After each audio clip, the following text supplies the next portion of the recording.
माझे नाव कोमल महादेव हिंगोले आहे। माझ्या शाळेचे नाव लाल बहादूर शास्त्री विद्यालय असून मी आता 9वीतील विद्यार्थिनी आहे। आम्ही हा प्रोजेक्ट तयार केलेला आहे।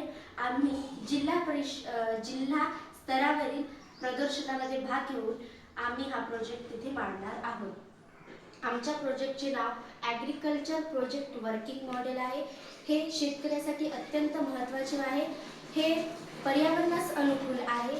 पावसाळ्यामुळे जेव्हा शेतकऱ्याचे नुकसान होते, पावसाळ्यामुळे जेव्हा बियांची नासाडी होते, तेव्हा हे मॉडेल शेतकऱ्याच्या खूप कामी येणार आहे।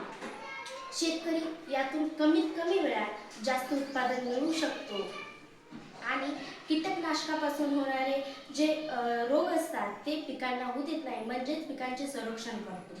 सिंचनासारख्या आधुनिक तंत्रज्ञानाचा वापर कसा करावा हे दाखवून उत्पादन वाढवण्यास मदत करते। शाश्वत शेती विद्यार्थ्यांना कृषी तंत्रज्ञानाबद्दल शिकवण्यासाठी व ते प्रत्यक्षात कसे काम करते हे समजण्यासाठी हे एक चांगले साधन आहे। अन्न सुरक्षा, आर्थिक विकास, रोजगार निर्मिती व शाश्वतता वाढवणे हे आहे। याचा उपयोग प्रगत तंत्रज्ञान उदाहरण GPS सेन्सर वापरून संसाधनाचा उपयोग करण्यासाठी उत्पादन वाढवण्यासाठी होतो। याचा उपयोग शाश्वतता व नाविन्यपूर्ण शेतीचा अवलंब करून शेती प्रकल्प गरिबी कमी करण्यासाठी आणि ग्रामीण समुदायांना समृद्ध करण्यास मदत करते। चला तर आपण पाहूया प्रोजेक्ट। तर आम्ही इथे तयार केलेले आहे फॉरेस्ट म्हणजे आपले जंगल।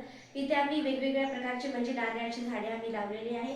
इथे ॲनिमल्स म्हणजे प्राण्यांना आम्ही सिक्युरिटीसाठी आम्ही इथे केलेलं आहे। इथे आम्ही ग्रीन हाऊस तयार केलेले आहे, ज्याने पावसाळ्यामध्ये होणारे जे पिकांचे नुकसान आहे त्यापासून त्याचे संरक्षण होते। इथे आम्ही एक टब बसवलेला आहे, त्याच्यामुळे आपण या फॉरेस्टला आपण पाणी देऊ शकतो आणि ही ॲग्रिकल्चर लँड आहे आणि हे सगळं आहे। हे पाहू शकता तुम्ही, आम्ही इथे तयार केलेलं आहे। हे आता याच्यात जाणार आणि शेतकरी याच्यातून पाणी काढून या सगळ्या फॉरेस्टला देऊ शकतो। तर बघा, हे पहा, अशा प्रकारे हे पाणी याच्यात जाणार आणि हे सगळ्या शेतीला पुरणार। तर ॲग्रिकल्चर प्रोजेक्ट हे केवळ उत्पन्नाचे साधन नाही, तर सामाजिक, आर्थिक आणि पर्यावरणीय समस्यांवर एक समग्र उपाय आहे।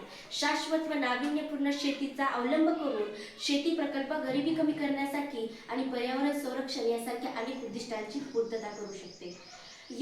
यासाठी योग्य अंमलबजावणी, योग्य नियोजन आणि आधुनिक तंत्रज्ञानाचा स्वीकार करून सरकारी धोरणाचे पाठबळ आवश्यक आहे। धन्यवाद।